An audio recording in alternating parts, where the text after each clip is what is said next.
Now I have to tell you about the most important piece of research that I think has been done in the history of civilization. A group of scientists, and don't ask me how they got this idea, but they took a yogurt culture, and yogurt's not like the smartest thing on the planet, but it's smarter than the researchers. They made a yogurt culture, they divided it in half, and attached half of it to the equivalent of galvanic skin response, something that could measure the electrical activity in the yogurt. And then they poured milk on the other half of the yogurt, which is what yogurt eats. Yogurt eats milk. But when this half got fed, the half with the electrical stimulus stuff began to respond immediately. It knew the other half was being fed. And the scientists went, wow, ESP. And in yogurt just tells you about evolution. Yogurt is more evolved than scientists. So they tried pushing it further and further apart, but still the yogurt knew what the other yogurt was up to. They put lead walls in between it, and still yogurt knew yogurt. It's just that simple. They tried all measures of the electromagnetic spectrum, and yet every time they fed the yogurt, the other yogurt knew what was going on. So at the end of their rope, because people never come to me first, by the way, that's not the way it works. People don't go, I'm feeling a little depressed, I think I'll go see Richard. Nah, they spend 8-9 years in therapy. They go through mega vitamin treatments. They hug trees. They go to naked seminars in California where they sit around in hot tubs and try and pretend like it doesn't bother them to have their clothes off with total strangers. And of course, to me, I think when I take my clothes off, I want to be affected when I see other people naked, especially women. I want that to affect me. I don't know which psychologist decided looking at people naked shouldn't affect you, but my guess is his sex life doesn't amount to much. He wants to make it so that when you look at the universe, it affects you not at all. He wants to be less than yogurt. Now, when they contacted me, they told me what happened, and they said, what do you think's going on? Now, here's the funny thing. The reason they called me is I had destroyed $5 million worth of research in 10 minutes. I went to visit this big place, and they had these rats running down mazes. And the rats would run down and find the cheese. And they said, they were called behaviorists, and behaviorists believed that all learning was done because the implicit muscle movements. So the rat, somehow or other, the muscles do go 5 steps, do 6 steps, and you find the cheese. According to these psychologists, rats don't think. Now, this tells me one thing. They did not grow up in the same city I did. Rats not only think, they plan and use blueprints. Okay, rats are smart animals, especially city rats. They can find, it's amazing. You can go in buildings where there are no rats. When they tear them down, 500,000 come out of the middle of nowhere and run up and down the streets. And they have nests and family lives and everything's going on. But the researchers told me they don't think they. And I said, and you prove this? They said, oh, yes, we proved this. And they showed me volumes of research and hours of testing. And I said, when a rat runs, does it use the same muscles as when it swims? And they said, of course not. I said, watch this. And I put wax inside the maze, filled the maze with water, put the cheese in, dropped the rat in, and it swam right to the cheese. So everything they were doing was wrong. Bye-bye research grant, bye-bye institute. So they all went out and wrote other grants, got other jobs.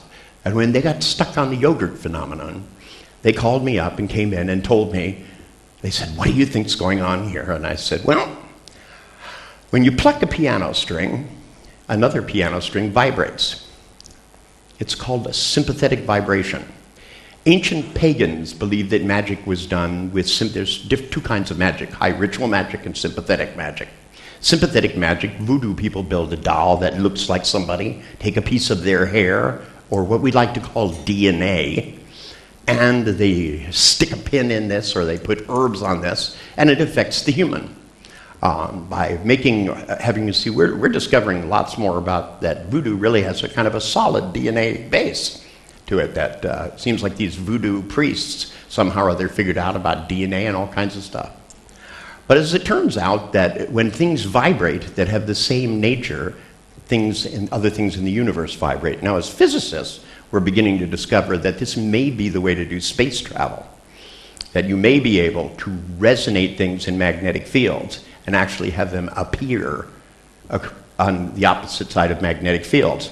The experiment that was done was actually done in my laboratory. We created a magnetic field about 20 yards across and a stable magnetic field, and then in it we created an instant electromagnetic field, a false thing done with electricity. And on the other side, every part of the magnetic field changed instantly. There was not a wave phenomenon. When this changed, this over here changed.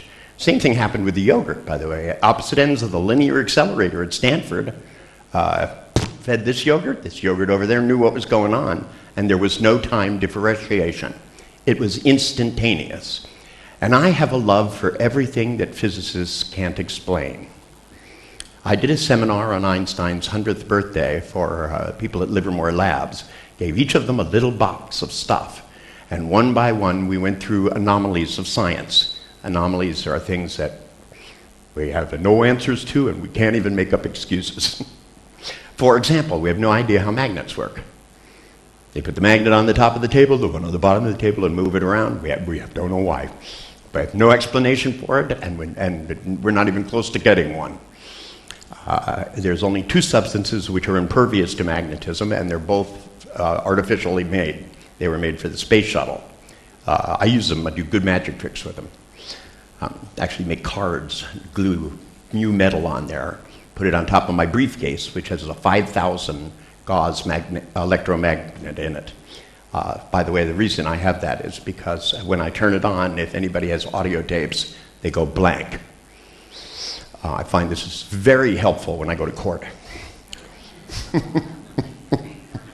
When they go to play depositions that they spend hundreds of thousands of dollars on, I put my briefcase and I turn the handle, and every tape recording of any kind within 300 yards is now blank, including the one they're making at that moment. You know, as we all sit there, if somebody has a fluorescent light, it might light up. But in the meanwhile, actually you can watch the room gets brighter as it happens, because the fluorescent lights in a courtroom suddenly gets bright in there. One of my friends is a nurse. She's a black lady, about 75, and her son was arrested on a drug charge. And this guy was absolutely framed. A guy at work asked him, he said, "Will you give me a ride home?" And he said, "Sure." So I drove home, and when the guy went up to the stairs, he yelled down, he said, "Oh, I left my briefcase in the car. Why don't you bring it up and we'll have a cup of coffee?" So he grabbed the briefcase, he walked up the stairs, set it on the table, and the police arrested him. And they videotaped him, and they opened the briefcase, and it was full of cocaine. So they were going to send him to prison, probably for like 25 years. I don't know if the police arranged this, or if this guy was a drug dealer and then said he'd get him a bigger drug deal. I don't know, nor did I really care. So I just went to court with my briefcase, sat behind the district attorney, put my briefcase down and went like this as he brought all the evidence in and set it under the table, right? And as he went there, and then he started out his case by showing the videotape, and there was nothing on it. So he pulled out the backup tape, and there was nothing on that either. And the judge yelled at him, and he said that he had one in his office. And I thought, didn't think about that. This guy made an extra copy. And so I said to the district attorney, I said, I need to talk to you about another case. Can I walk to your office with you? And he said, sure. So I went down there, and we walked all the way down, and as we were walking back, and then he got in and he put that tape in, didn't work either. Thrown out of court. To me, there's always a technological solution to everything. There's a way to do everything. But I thought what they were doing to this young kid was just unacceptable.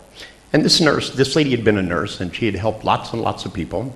And when she came to me, she came to me because she had a nervous breakdown. And the psychiatrist said, I try to talk to her, and she yells at me and slaps me. And she was a big lady. It was really great. She would go, "They shouldn't have done, my son wouldn't be a liar." Bam! And he goes, "Well, maybe your son is a drug dealer." And bam! She'd hit him again. So they sent her to me because they said, "Well, nobody hits Richard." And I said, "That's not actually true.